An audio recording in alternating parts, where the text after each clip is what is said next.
I should be judged as a captain who went from Spain to the Indies to conquer a people numerous and warlike, whose manners and religion are very different from ours, whom by divine will I have placed under the sovereignty of the king and queen. Another world, whereby Spain, which was reckoned poor, is become the richest of countries. It's 1492. Spain had just vanquished the last remnant of the Islamic Caliphate in Iberia. This long struggle lasted for almost 8 centuries, and at the end the dominant power to emerge in Spain is Castile. Castile was an unlikely candidate for this at the start of the Reconquista. With its mediocre land and sparse population, Castile was poor and backward. Its people, however, were always ready for war. Feudalism never fully developed in Castile, and the only requirement for nobility was the willingness and ability to fight.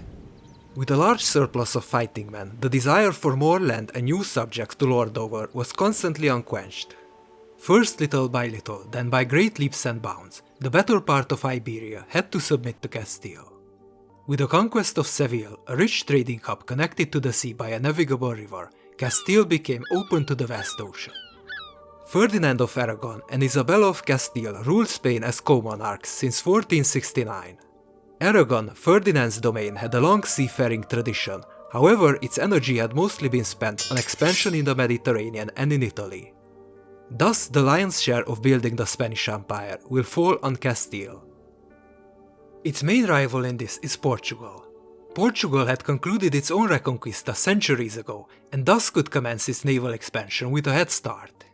Madeira was conquered in 1418, the Azores in 1432, and Cape Verde in 1462.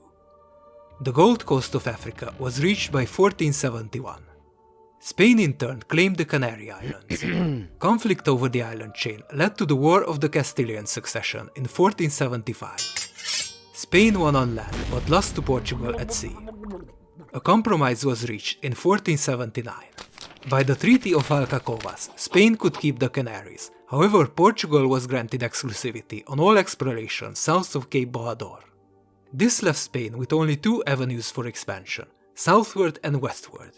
Expansion into North Africa was attempted, but due to stiff resistance from the Moors, this proved to be impractical, leaving Spain with only one option.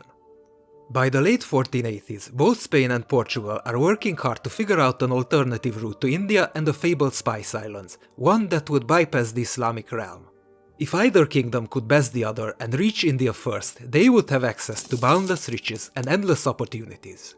Exotic spices, silks and porcelain would be imported by the shiploads and distributed all over Christendom. The stakes are very high indeed. There are 2 theories on how to reach India. Both theories accept that the world is round. The first claims that west of Europe there is a chain of islands corresponding to Atlantis. Sailing past these, one would reach India.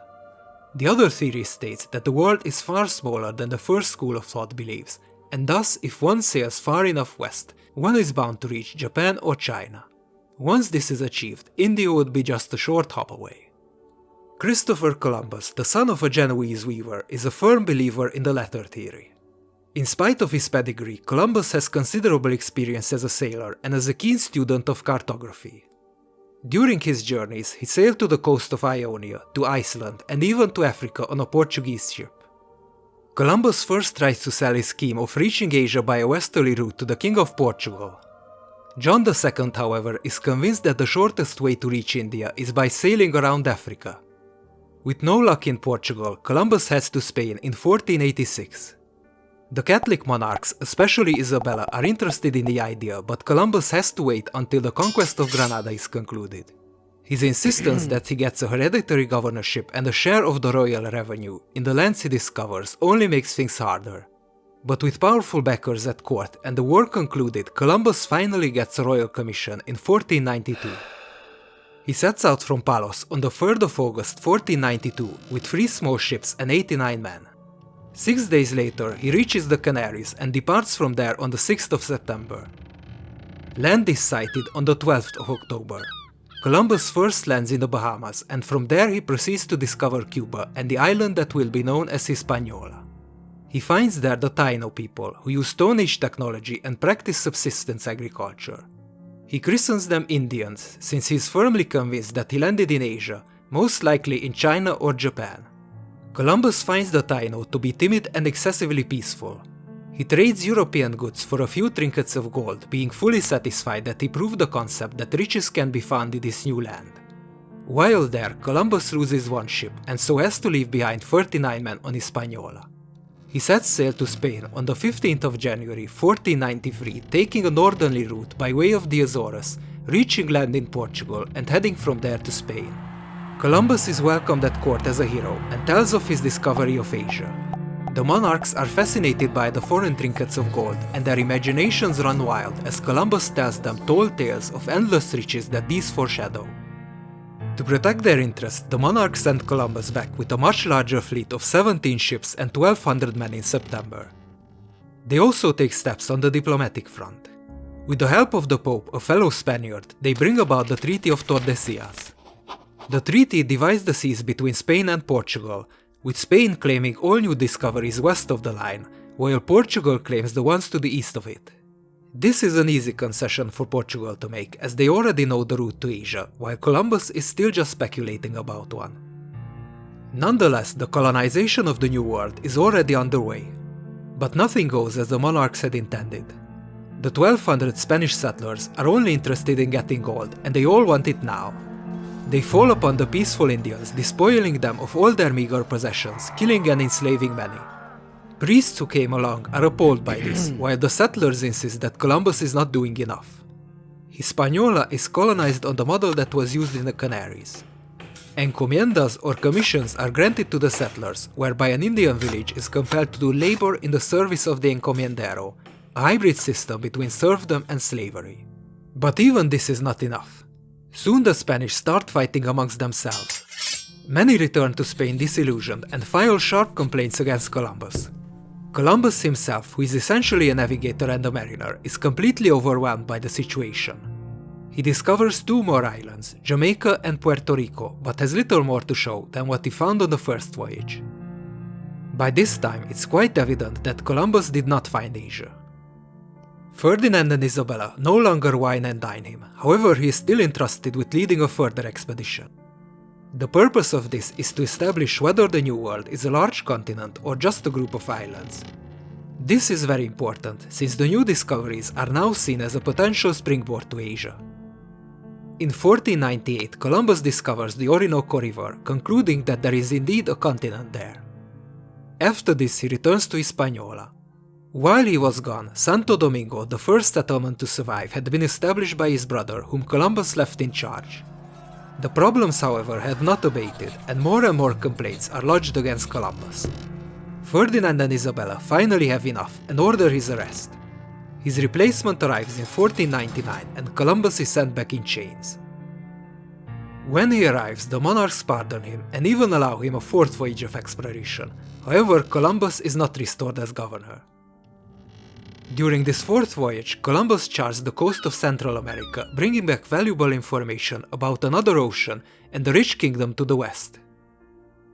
This, however, is the admiral's last voyage. He retires to Spain and dies of gout in 1506. But this, of course, is not the end, but rather the beginning of exploration. Vicente Yanez Pinzon, one of Columbus's partners, discovers the Amazon River in 1499. In 1501, Rodrigo de Bastidas, who arrived with the Second Fleet, discovers the Gulf of Uraba and Panama. Alonso de Ojeda, who likewise arrived with the Second Fleet, explores the coast of Venezuela and attempts to establish a first settlement there. Amerigo Vespucci, a fellow explorer, writes about his adventures and instantly becomes a bestseller. The name America soon enters into public consciousness. These explorations are facilitated by the new Viceroy of the Indies, Nicolas de Ovando. In 1502, Ovando arrives with 30 ships and 2,500 men. He pacifies the Indians who had become warlike due to their mistreatment and also ends the conflict between the settlers. Hispaniola becomes moderately prosperous, with an economy based on sugar plantations, cattle, and pigs. There is, however, very little gold, and most of the Indians die out due to the constant conflict. The solution to this problem is to colonize the other islands. Puerto Rico is conquered in 1508, Jamaica in 1509, followed by Cuba in 1511. In the same year, Diego Columbus, the explorer's son, regains his hereditary right to govern, as per the contract his father had made with the monarchs. Columbus Jr., however, proves to be unpopular, especially with Diego Velázquez, the conqueror of Cuba. Velázquez thinks up a clever scheme to get rid of Columbus. He calls up a general council that is filled by his loyalists, who in turn elect him as the governor of Cuba and authorize him to deal directly with Spain, thus bypassing Columbus's authority. Since Velázquez has powerful friends at court, this semi-legal shenanigan is allowed.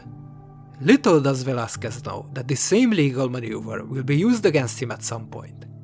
Nevertheless, thanks to his able and often brutal leadership, Cuba is fast becoming the center of the Spanish Empire in the Caribbean. The Caribbean, however, was not enough. Following the explorations of the mainland, Spain decided to establish two colonies on the continent: Nueva Andalucia on the east side of the Gulf of Uraba and Veragua on the west side.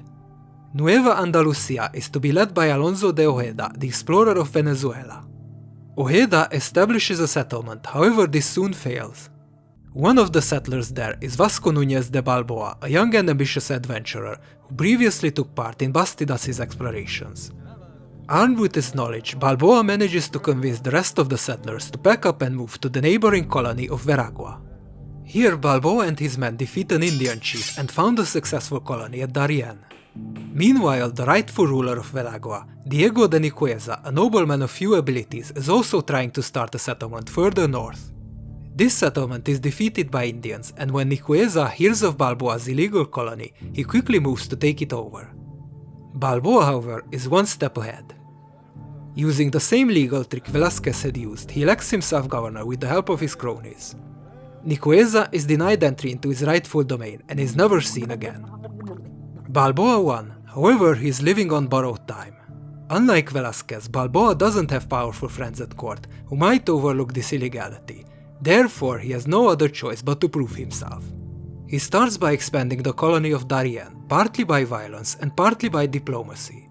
The grand prize, however, lies on the other side of the isthmus. The Spanish had known for years that there is a vast ocean across the continent that beyond any doubt would lead to Asia. Surely, if Balboa could find a way to this ocean, he will gain such favor that his previous crimes will be overlooked. Thus, in 1513, Balboa sets out with 190 men, and after a grueling trek across the mountains and the jungles, he discovers the Pacific Ocean. As soon as he gets back to Darien, word is sent to Spain to announce his discovery.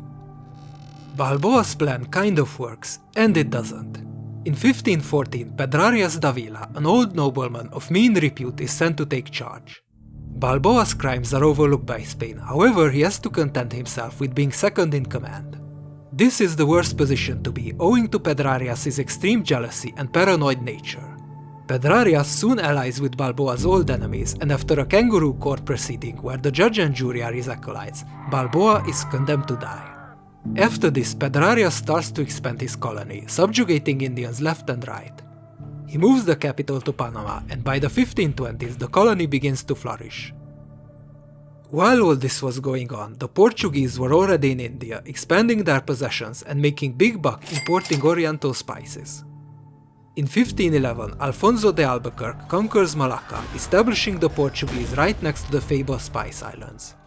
One of Albuquerque's men is the Portuguese navigator Ferdinand Magellan. After the Malacca campaign, Magellan heads back to Portugal. Here he devises a daring plan. He claims that the Spice Islands can be reached by sailing west, circumnavigating America. He proposes his idea to the Portuguese court, however King Manuel sees no use for this second route, since he already controls the eastward way to Asia. Not finding any favor with the Portuguese, Magellan heads to Spain. Charles V, the young Habsburg emperor, is much more open to Magellan's plan. According to some theories and estimations, the Moluccas and the Spice Islands might just lie within Spain's sphere of influence, as per the Treaty of Tordesillas. To claim these perceived rights, Charles needs to act quickly. The colony in Panama is still in an embryonic state and doesn't have the infrastructure to launch an expedition from there. This leaves Magellan as the only possibility to get to the Spice Islands quickly. In September 1519, Magellan departs with 5 ships and 270 men. He heads to South America via the Canaries, reaching Brazil in December. He spends some time exploring the vast estuary of the River Plate and from there heads south. In October of 1520, he finds and navigates the straits that will later bear his name. From there he heads northwest, reaching the Philippines in March. Magellan claims the islands for Spain and promptly starts converting locals to Christianity. He achieves some success, however one tribe of natives proves particularly hostile. When Magellan and his crew try to impose their will by force, the captain and over half of his crew are killed. After this, Magellan's second, Juan Sebastián Elcano, takes command and tries to salvage what he can. The fleet immediately sets sail to Europe, heading directly to the Cape of Good Hope, and then north to the Canaries, avoiding Portuguese bases the best they can. By the time they reach Europe, only one ship remains out of 5, and 19 men out of 270. Nonetheless, the first circumnavigation of the globe was complete in 1522, a feat that would only be repeated 58 years later. As it turned out, only the Philippines fell within Spain's sphere of influence, however this was more than enough for Spain to gain a foothold in Asia. Thus, Charles V could rightfully claim that the sun never set in his empire. But to complete the trade route to Asia, one more piece was missing from the grand puzzle. This piece was Mexico.